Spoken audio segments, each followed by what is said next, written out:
wear black clothes. Every time I've been here, I've worn black clothes. I've got 14 of these, and there was a choice to either wear lighter clothes and diet, or wear these and eat anything I want. I choose black polo. So what's the difference between failure and practice and learn? And why do we come here to learn how to speak? What's the big deal with learning how to speak? Businesses pay a premium for employees who are able to speak in front of other people. There are people like me that are deathly afraid of it, and some people say it's worse than death.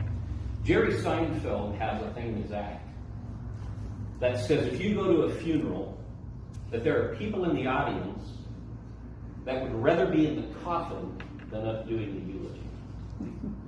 Now, I was like that the first time, and I still am. First time I was here, I was back there, and he says, hey, can you come up and say something? I said, not in life.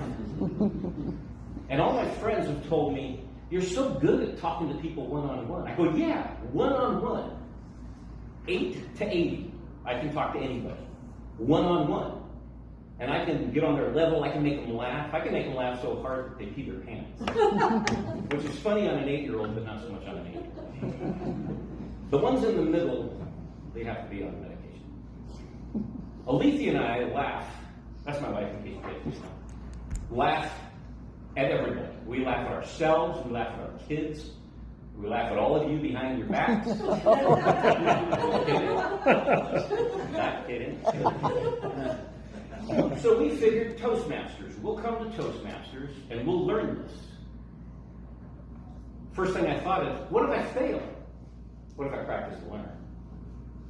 But what if I fail? I told her, what if I get up on the stage, I pass out, the ambulance has to come get me, take me to the hospital, how embarrassing. She goes, there's no stage, it's flat.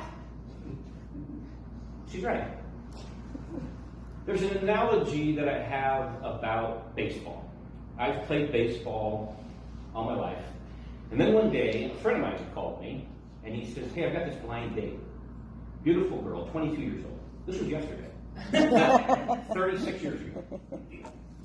So we went out on this date, we went to the San Francisco Zoo, and the following day, I had to make a decision. Do I want to hang out with a bunch of smelly guys, or this beautiful blonde? So a year later, we got married. We had 4 boys. What's the first thing you do when you have a boy? Baseball. I get to play baseball. So the first time I threw the ball at him, hit him right in the head, put a dent in there, she goes, he's 2 days old. I said, okay, patience. So when he was old enough, I threw him the ball, and he missed it. Did I ever say failure? No. Practice and learn. And I threw him the ball again, and they swung the bat, and he missed.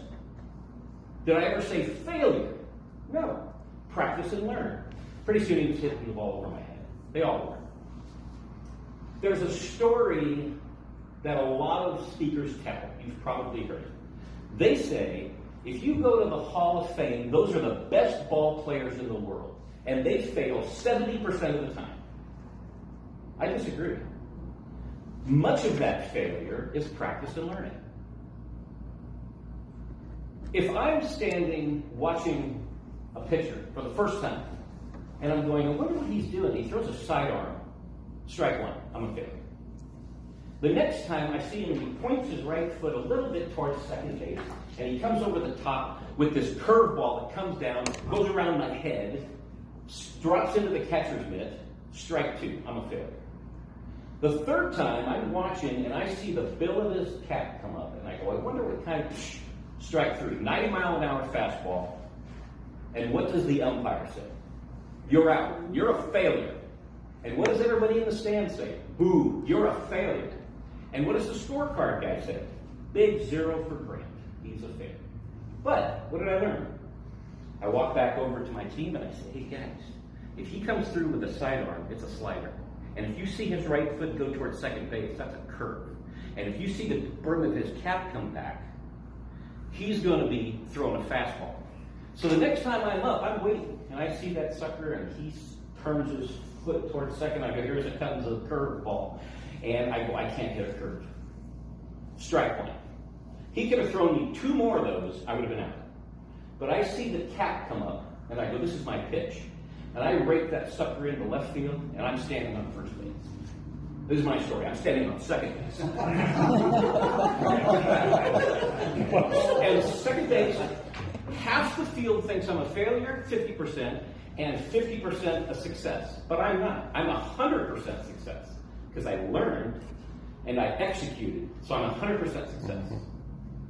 So if I'm sitting back there in that chair, as I have been, and I watch people come up here, and there's one person that says, and ahs, don't write that down, that's part of the speech. And there's another person that has like between every word, and there's another person that has, you know. We're all learning. It's all practice and learning. There is no failure. And one day, I'll get up, and I'll come up here, and I'll swing for the fences, and I'll get a touchdown. Because if I ended this speech on me getting a home run, you guys would all roll your eyes and go, how cliche is that? So thanks for listening to me practice and learn.